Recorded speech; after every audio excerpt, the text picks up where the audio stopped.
नमस्कार। आज हम एक ऐसे विषय की गहराई में उतर रहे हैं जो हम सबके अंदर है, हमारे खून में। रक्त समूह यानी ब्लड टाइप। ये सिर्फ एक मेडिकल फाइल का हिस्सा नहीं है, बल्कि हमारे पूर्वजों के इतिहास का एक जीता जागता नक्शा है। हाँ, और इस नक्शे को समझने के लिए हम एनसीबीआई मतलब national centre for biotechnology information में छपे एक बहुत ही दिलचस्प अध्ययन को देख रहे हैं। इसका शीर्षक है मानव रक्त समूहों का एक संक्षिप्त इतिहास। और आज हम यही समझने की कोशिश करेंगे कि ये ए, बी, एबी और ओ जैसे अलग-अलग ब्लड ग्रुप्स आखिर हैं ही क्यों। तो कहानी शुरू होती है 1900 में वियना से। कार्ल लैंडस्टीनर नाम के एक वैज्ञानिक थे। उन्होंने कुछ ऐसा किया जो उस समय किसी ने सोचा भी नहीं था। उन्होंने अपनी ही लैब के कर्मचारियों का खून लिया और उनकी लाल रक्त कोशिकाओं को एक दूसरे के सीरम के साथ मिलाना शुरू कर दिया। और जो नतीजा आया वो सच में चौंकाने वाला था। कुछ मामलों में तो खून आराम से मिल गया, लेकिन कुछ में कोशिकाएं आपस में चिपककर गुच्छा बनाने लगीं।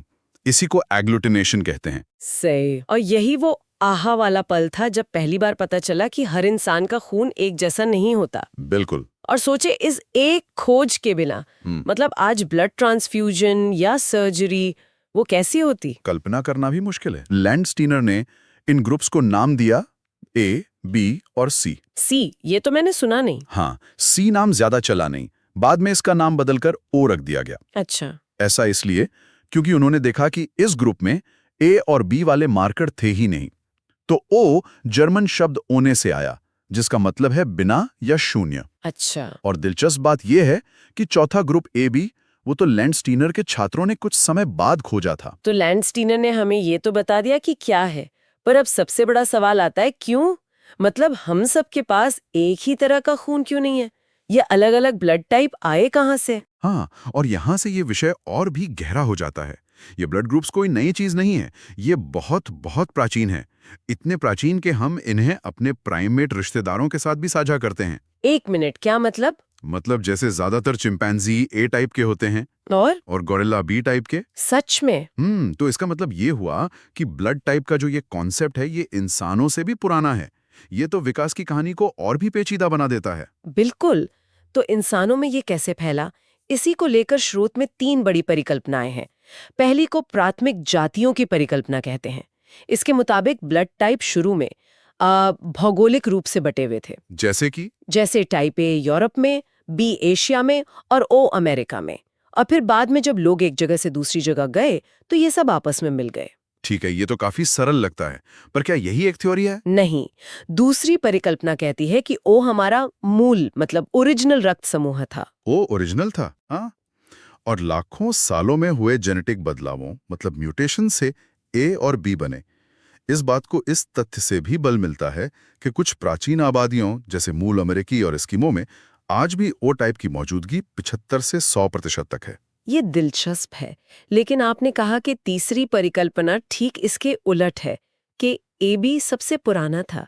ये कैसे हो सकता है? सुनने में थोड़ा अजीब लगता है, पर तीसरी परिकल्पना यही कहती है कि पहला रक्त समूह ए बी था और समय के साथ हुए उत्परिवर्तन से एंटीजन का ह्रास होता गया, जिससे पहले ए और बी बने और आखिर में ओ, जिसमें कोई एंटीजन नहीं है। तो ये एक तरह से डी इवोल्यूशन जैसा हुआ, कह सकते हैं। और इसे प्राकृतिक चयन यानी नेचुरल सिलेक्शन से जुड़ा जा सकता है।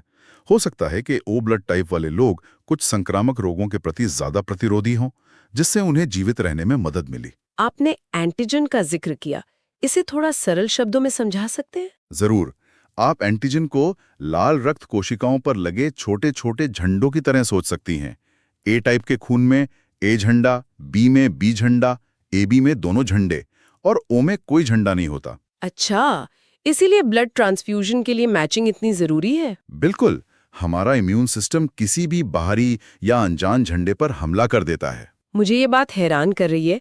हम सोचते हैं कि ब्लड टाइप सिर्फ एक जेनेटिक लॉटरी है, पर क्या आप ये कह रहे हैं कि मेरे ब्लड टाइप का मेरे पूर्वजों के भूगोल और उनकी लड़ी गई बीमारियों से सीधा संबंध है? हाँ, बिल्कुल।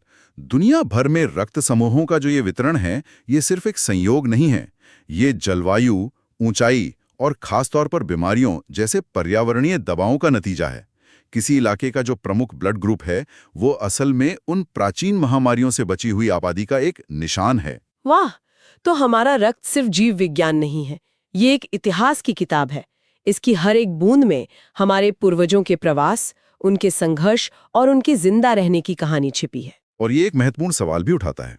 ये सोचना कितना आकर्षक है कि भविष्य में नई बीमारियों और बदलते पर्यावरण के जवाब में हमारे रक्त समूह आगे कैसे विकसित हो सकते हैं।